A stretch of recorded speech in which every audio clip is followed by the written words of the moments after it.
আবাসক যোজনায়, যেটা প্রধানমন্ত্রী আবাস যোজনা, নামটা প্রধানমন্ত্রী, সব নামই এখন ওদের দেয়া, কাজটা করবো আমরা, অর্ধেক টাকা দেবো আমরা, আর নামটা তারা দেবে। আমরা এই খাতে পাই 24,275 কোটি টাকা, সেই টাকাটা 3 বছর দেয়নি। আমরা যেটা বলেছিলাম, যদি কেন্দ্রীয় সরকার না দেয় আমরা মানুষের পাশে দাঁড়াবো। বাংলার বাড়ি টাকা যখন আমাদের নামও আমাদের রাজ্যের নামে হবে, আমরা বলেছিলাম এবছর আমরা 11 লক্ষ মানুষকে এটা 2টো কিস্তিতে দেওয়া হয়, একটা 60,000 আর একটা 60,000, প্রথম কিস্তির টাকাটা।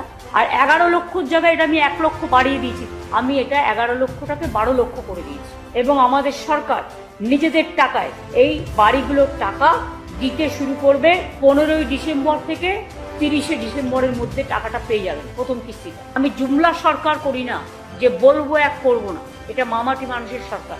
আমার দায়বদ্ধতা ফার্স্ট প্রায়োরিটি মানুষের।